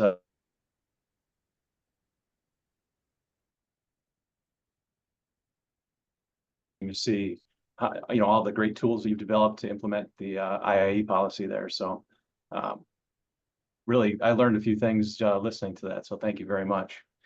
So the last part of the presentation this morning is going to be about some of the emerging tools that are entering the ICE conversation. And as Elliot alluded to earlier, you know, we're now on the journey into the safe system approach in the United States. And so more and more, we're talking about being proactive with safety and trying to account for safe system principles in a way that doesn't have to be joined to the sad reality of people being killed or injured to learn from it. So what we're trying to do now is incorporate safe system principles into the project development and analysis processes. So the first tool that I want to talk about this morning that's still pretty new is what we call the Safe System-Based Framework and Analytical Methodology for Assessing Intersections. And that's a mouthful. So what we refer to shorthanded is the SSI method, so the Safe System Intersections method. And there's a couple of, there's a report and there's a tech brief that go into a great detail about this new methodology. And I do want to mention, I'll introduce how the methodology works and what makes it safe system principles based. But we still are working on a spreadsheet based tool to make the calculations more streamlined. So that is expected to be finished in early 2025. And then we'll have that posted to the website to make it easier to make these calculations. So why did we choose intersections as a starting point to venture into this safe system intersections methodology? As I mentioned, we're really at the forefront of the journey into the safe system approach in the US. And what we've learned from other countries, and as Elliot pointed out, we've learned quite a bit from other countries, including Australia and New Zealand, is that one of the foundations of the safe system approach to prevent serious injury and to prevent death is to manage the kinetic energy involved in a collision. So one of the ways that we can do that intersections is we can manage the speed, we can manage the angle that are associated with different types of collisions.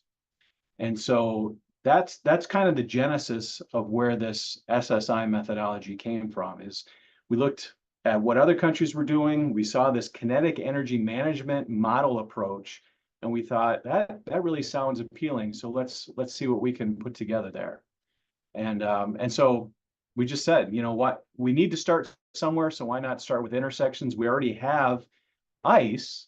And so we thought, well, this could actually come into an ICE process pretty easily.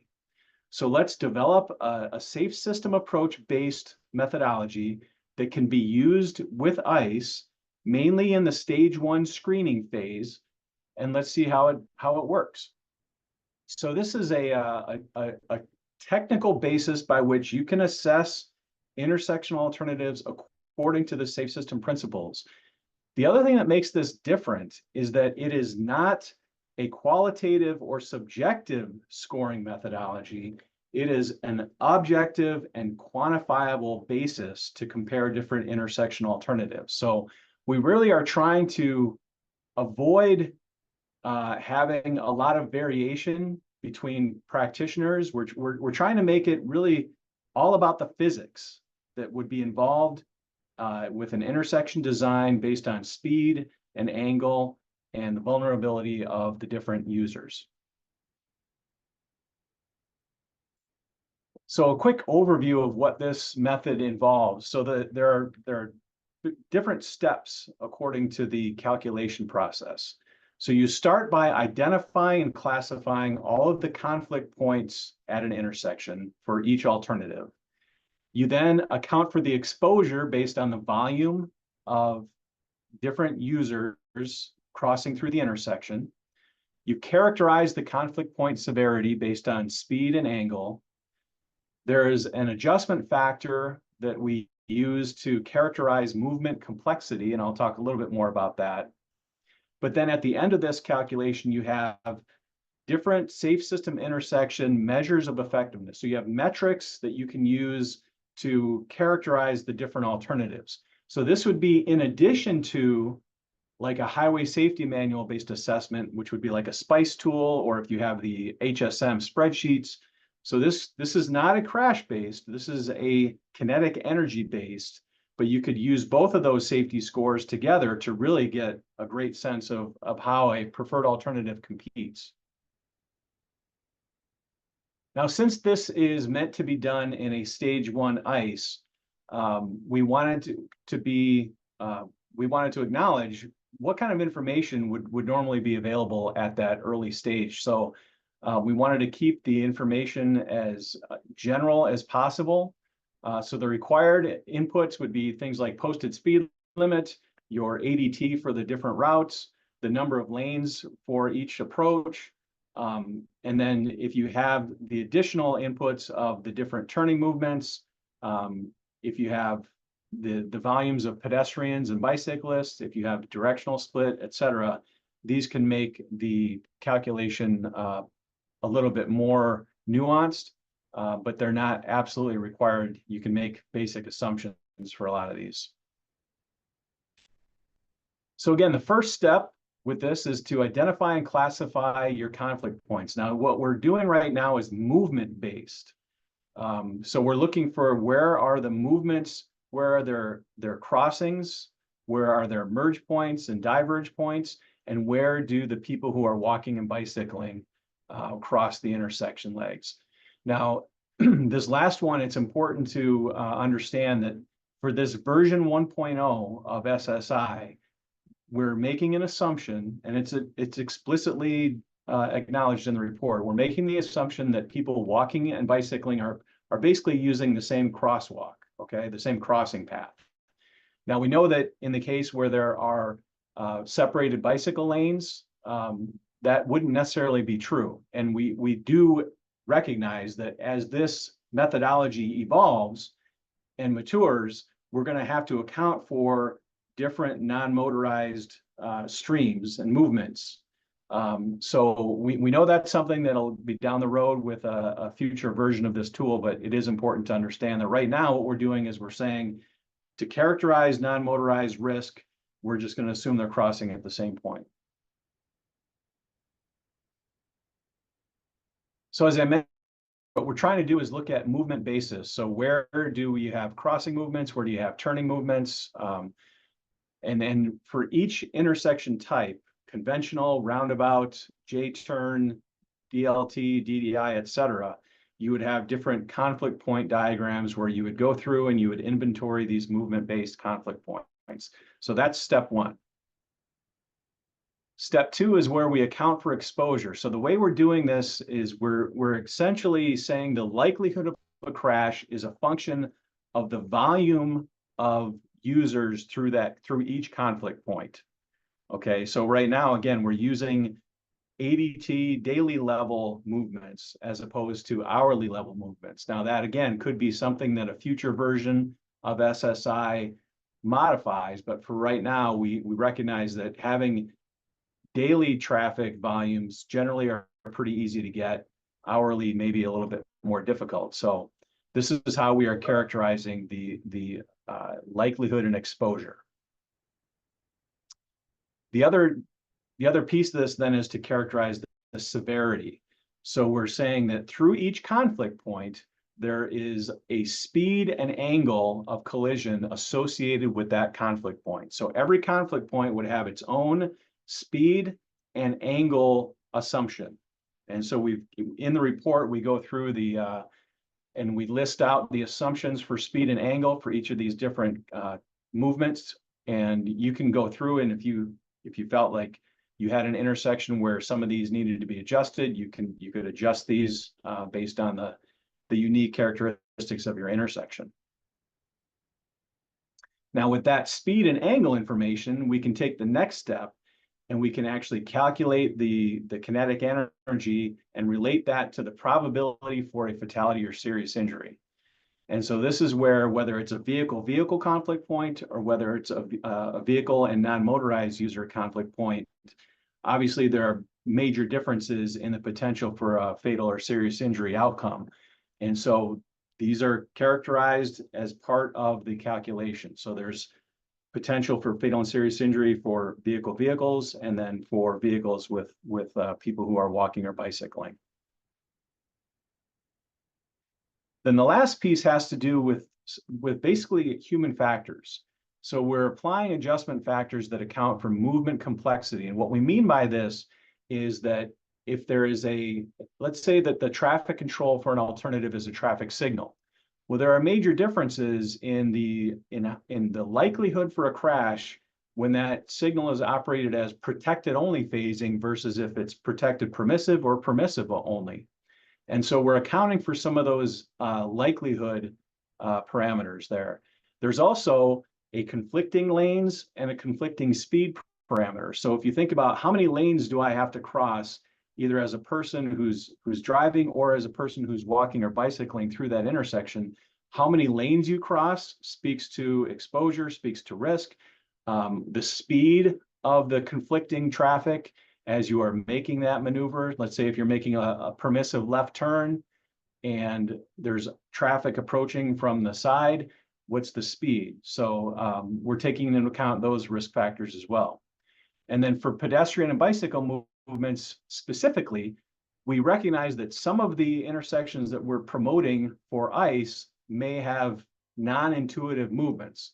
So you have vehicles approaching from the right when normally you might expect that adjacent lane to be approaching from the left.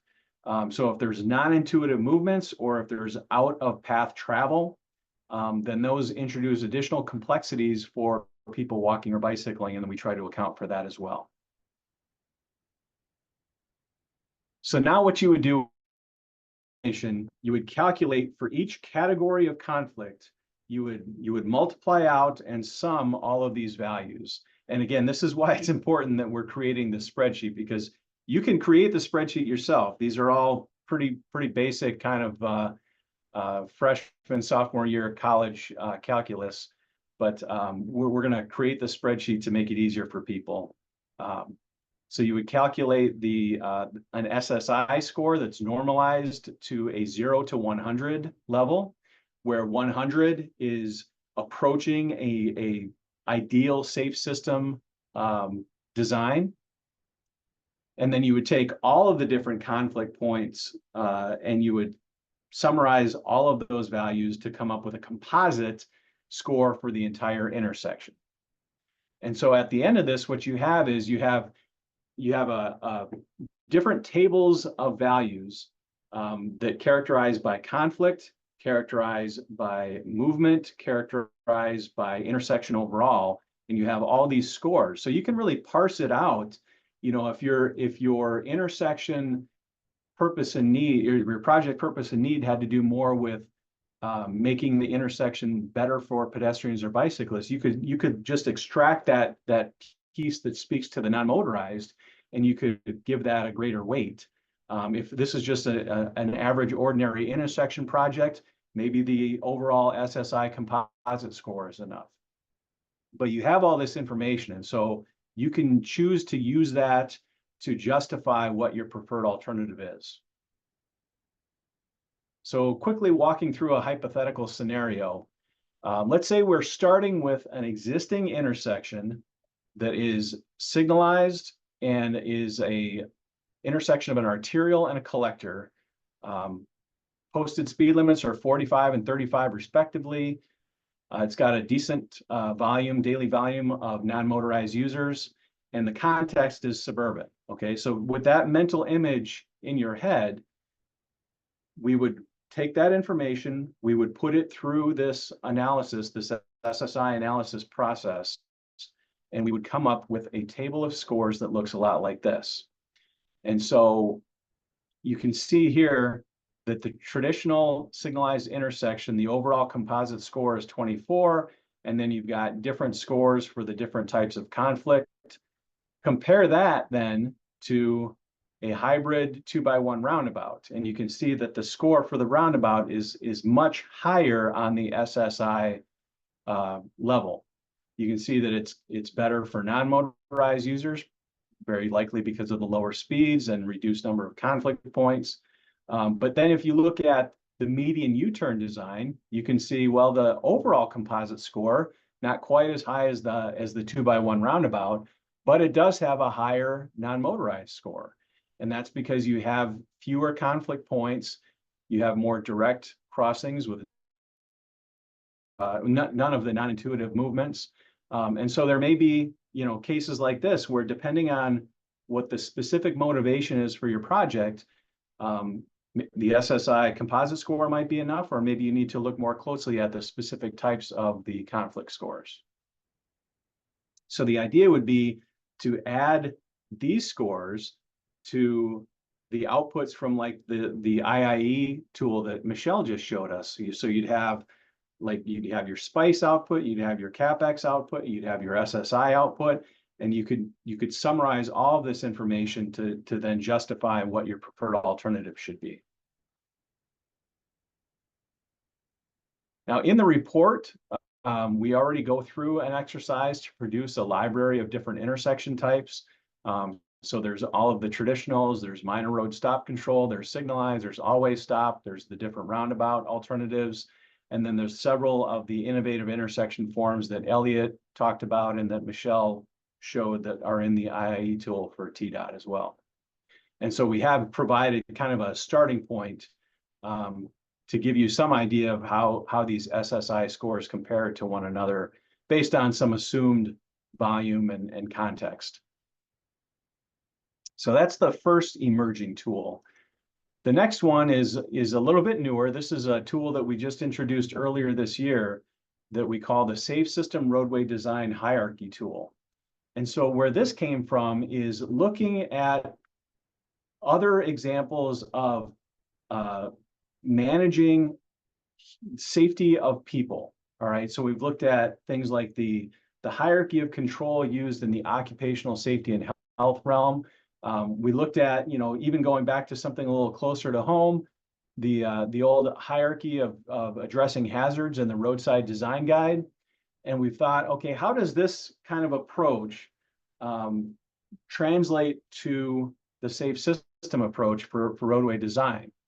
And so what we've come up with is this 4-tiered safe system roadway design hierarchy. So the idea is, as you are going through your project development process and you're making design decisions, having these tiers of the hierarchy in mind can get you closer to closer to the safe system ideal, if you will. So you start with tier 1, which is remove severe conflicts. Then tier 2 is reduce vehicle speed.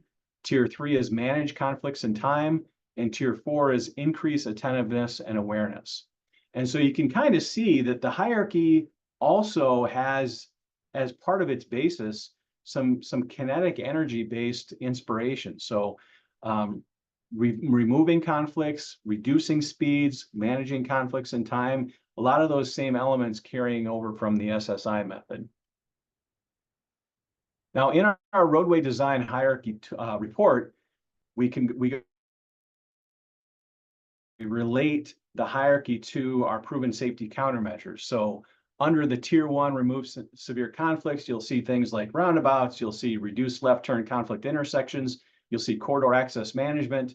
So you'll see a lot of the things that we're trying to promote through ICE also reflected in the hierarchy at the highest tier level. Some of the examples, again, you'll see roundabouts, you'll see separated bike lanes, you'll see protected intersections and DDIs. So again, all of the things that we're trying to advance through ICE, through an objective and consistent evaluation process, have a lot of similarity to what we're trying to achieve with safe system approach. Tier 2, reduce vehicle speeds. Again, as Elliot reminded us with the kinetic energy equation, vehicle speed is the exponential value here. So everything we can do to reduce vehicle speed through an intersection, whether it be through road diets, whether it be through using roundabouts, even in many cases using speed safety cameras, more and more at intersections. If we can reduce that speed, we can reduce the kinetic energy. This would be the sort of thing where if you're going through an SSI methodology and you really want to parse some different alternatives, you could actually go in and say, for the same intersection alternative, say it's a traffic signal, my base alternative is going to be kind of the ordinary, but my other alternative is going to include speed safety cameras. And as a result, I can expect speeds to be lowered by a certain amount. And you could reflect that in your SSI calculations by having another alternative that you calculate. So some of the other examples would be maybe at intersections, it could be a raised crosswalk, or it could be a tabled intersection. It could be gateway treatments that we've seen at stop controlled intersections. So there's a lot of options that you can bring forward from the design hierarchy into that ICE conversation. Tier 3, managing conflicts in time. Again, by incorporating specific treatments or operational strategies, things like leading pedestrian interval or using hybrid beacons at otherwise unsignalized intersections. Taking a close look at your yellow change interval practices. Are you providing sufficient time? Are you providing an all red interval, and so on? Even things like emergency vehicle preemption. We know that that's a very important strategy that specifically is to the advantage of our first responder community. And so it could be even something as simple as EVP.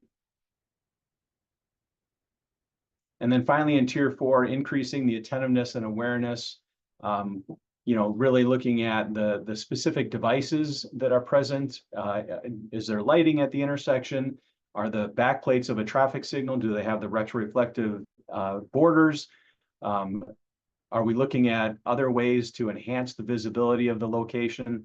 If you're familiar with the NACTO resources, there's some great stuff on daylighting intersections that would certainly be part of this increasing attentiveness and awareness tier. And so anything you can do to bring more attention to the presence of the intersection and the presence of vulnerable users.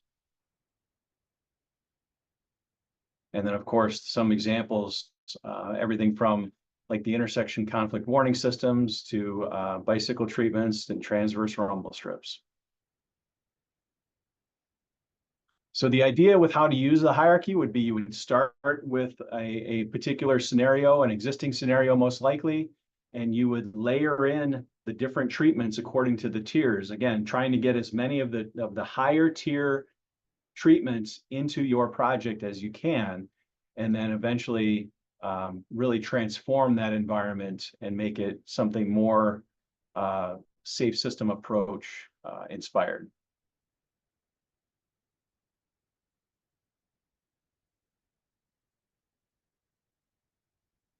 So my last slide here are some links on the SSI method. You can link out to the report on the design hierarchy tool. And I just want to mention there's a couple other tools that you might be interested in. There's the overview flyer of these different safe system alignment frameworks.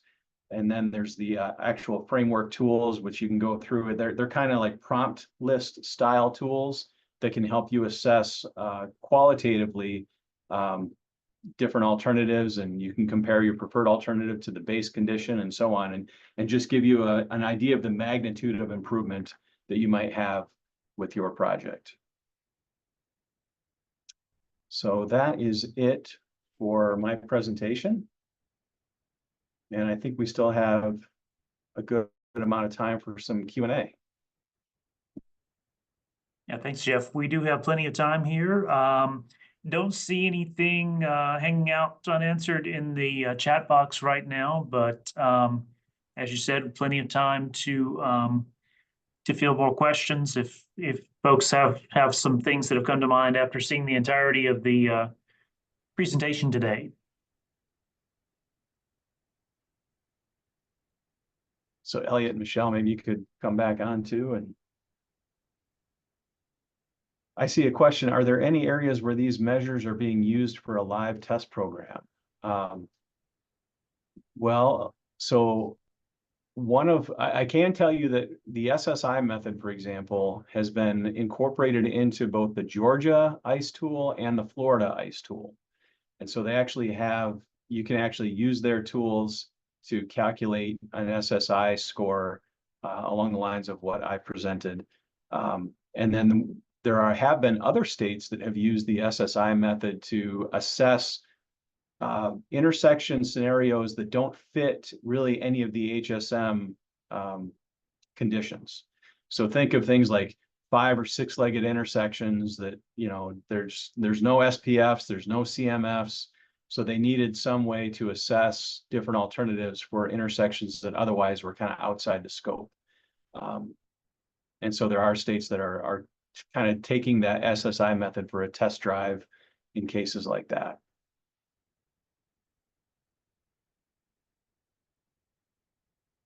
And then for the framework tools, for the design hierarchy, and then also for the project and policy-based framework tools, part of their development demonstrations of the tools over the course of their development. And so we worked with, I think it was like 8 different states to help inform the substance of those tools. So there was some, as it was being developed, there was some testing going on with state and local agencies, state, local, and tribal agencies to get their feedback in real time and incorporate those lessons into the tool before we published them.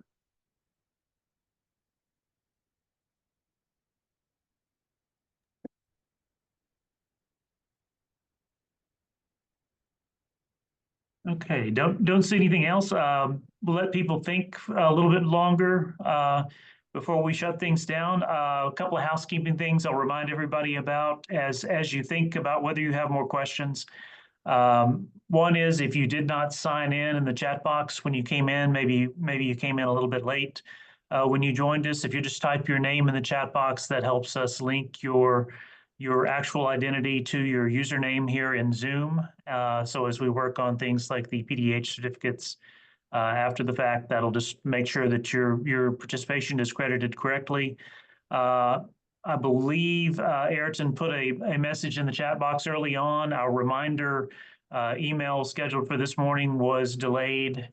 So it actually arrived after the webinar started. That's ideal, of course, but that has arrived now.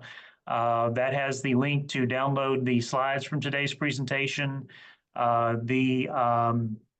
know the resources that Jeff showed you on his last slide, those are clickable links in the PDF once you have it downloaded.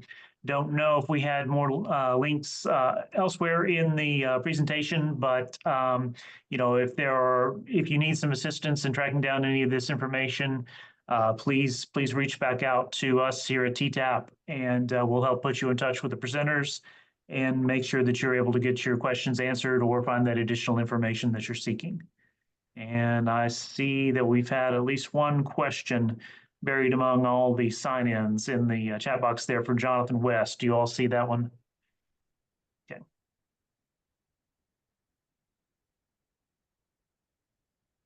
I'd say for Tennessee, I think the ICE thing would still be beneficial. Yeah. Like I said, for your smaller intersections that are going to remain a stop sign, you probably don't want to do it on one of those. But if you're considering a signal, then yeah, I definitely think it's a beneficial process to go through. And if it's something like, like the quadrant or something kind of intersection comes up, then yeah, you just put in there, it's not practical for the location, you just kind of ignore that one when it gives you that as saying it would feasibly work. But it just kind of helps document that good engineering process and not defaulting to those signals all of the time. Yeah, I agree with you, Michelle. And I would add that I think for a local agency in particular, a streamlined version of ICE that kind of doesn't have to worry about a lot of the alternatives that wouldn't be applicable to the vast majority of your projects makes a lot of sense. And so a version of ICE that does just kind of give you a more limited menu of options, maybe even a menu that has more nuance. So it's maybe at the local agency level, you could parse the difference between, say, a full single lane roundabout and a mini roundabout, or a signalized intersection that has protected phasing versus one that doesn't. And so you could kind of create that matrix of alternatives that are more relevant to the projects that you have, just because you can rule out a lot of things that you wouldn't normally have to consider.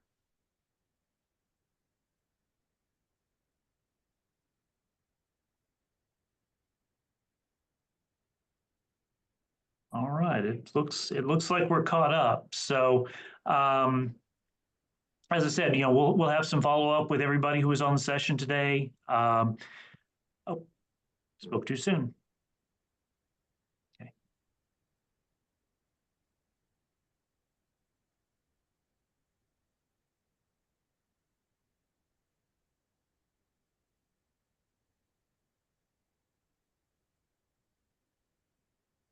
So the question on are there evaluations on the effectiveness of RRFBs or other in-crossing lighting? Yes, there are definitely some very good evaluations of RRFBs, and I don't have the crash modification factors at the tip of my tongue here today, but definitely this is one of those devices that has actually undergone quite a bit of scrutiny. And so I think our understanding of where the RFB can be effective is pretty solid. It is definitely a great device to have in the toolbox, and it can sections and mid-block crossings safer. But there are definitely upper limits, and so higher speed facilities that have more than 4 lanes.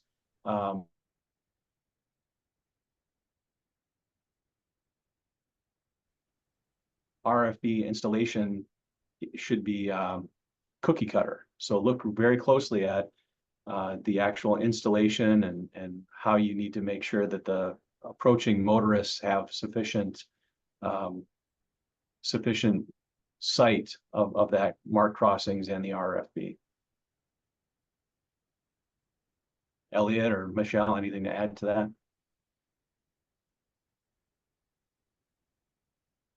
Yeah, I put a few things in the chat pod. The CMF clearinghouse. Also, if you're looking at lighting specifically, that's under a new everyday counts initiative from Federal Highway EDC 7. They're looking at nighttime lighting and visibility in general. But also don't discredit raised crosswalks. Sometimes those are showing positive results as well. Especially there was a study that was recently done specifically for roundabouts, and it showed some positive yielding rates and reduce interventions with pedestrians. So that's something else that you should consider when it comes to managing speeds and helping out those pedestrians.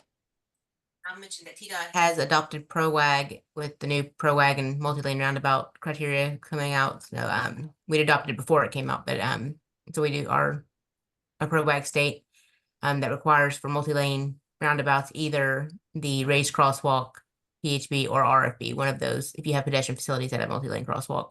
So that would be a requirement now per TDOT policy. On the fire departments, I'm sure they do, but they have the ones with the spaces for their tires. So I'm not sure how that would go on a roundabout when you're exiting at a curve, but I'm sure there's a way to figure that out.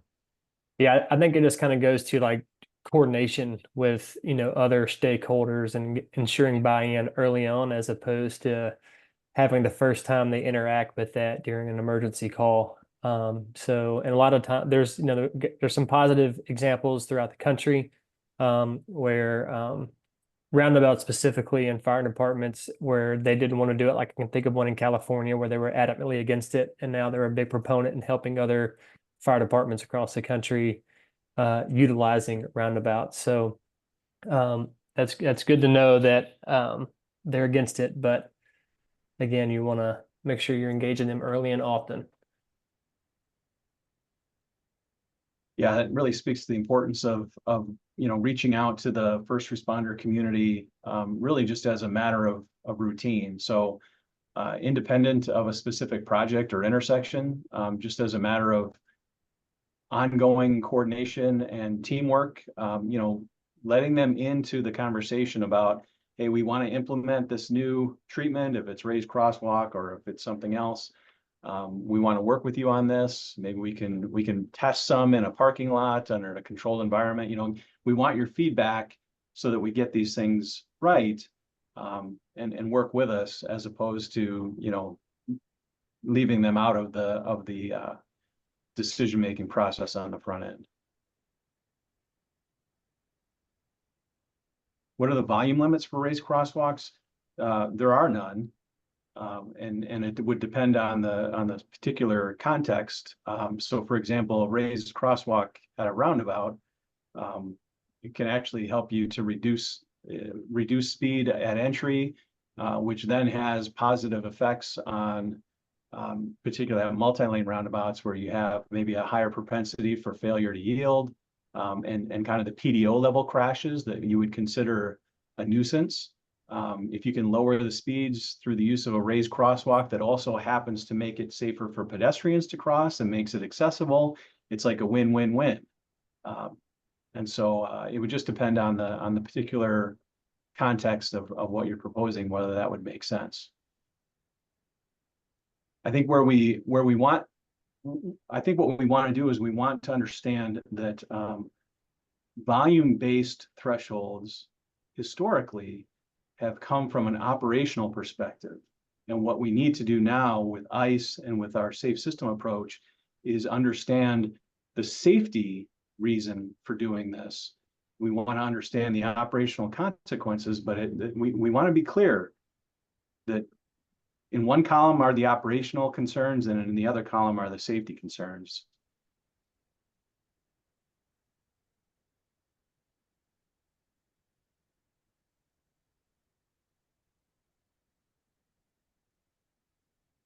Okay, it looks like we've caught up with our questions again. So I think now would be a great time to thank all three of our presenters for taking the time to do this for us today. We've been working on this probably for a couple of months. So it's not just to snap your fingers and make these webinars happen. So thank you to all three of you, to Elliot, to Michelle, to Jeff, for taking the time out to help us out today. Hopefully we've gotten great information out to everybody, I think, and suspect you'll hear from some of the members of our audience with some follow-up questions. So thank you to all three of you for taking the time to do that today. And I see the go balls there, absolutely. Thanks, Matthew. Thanks, Michelle and Elliot, too. All right, so as we head towards the end of things here, I will keep an eye on the chat box to see if we have any late questions or comments. As Ayrton said at the beginning of the session, we will start to work on processing all of the data that comes out of these, particularly as we look at attendance and try to get certificates out to everybody as quickly as possible. But that may take as much as 2 weeks, probably less. But please don't be concerned if you don't have anything by the end of the week. We'll get started on that and push things out as quickly as we can. Again, if there is anything we can do in follow-up to help any of you out in connecting with our presenters or finding additional information that was mentioned during the presentation, if you use the main TTAP at utk.edu address, that'll get to us, and we'll link you up with that information. So thanks again to everyone. Said I'll stick around here for just a little bit longer, see if we have any things come in, but I think the webinar is complete at this point, and if you have no further questions, you are free to go about your day. I hope everybody does have a good Wednesday.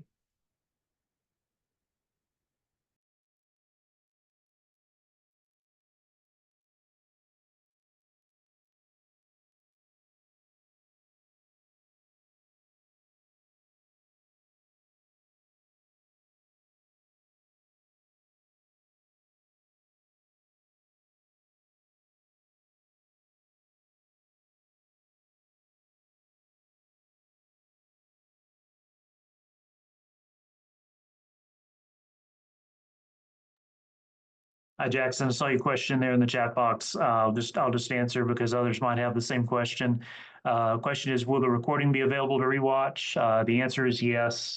We will probably get a link out to everybody who was registered for the webinar, and I think this will ultimately be available to the public on TTAP's YouTube channel. So we'll get that information out to everybody as part of our follow-up after the event. Good question.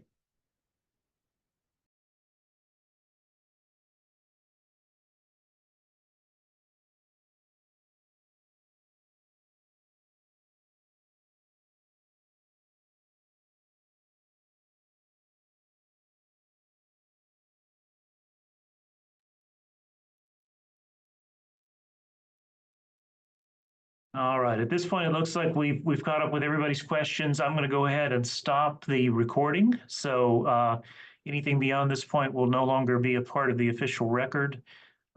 Thanks again to everyone for participating today, and please let us know if there's anything else we can do to help after the fact.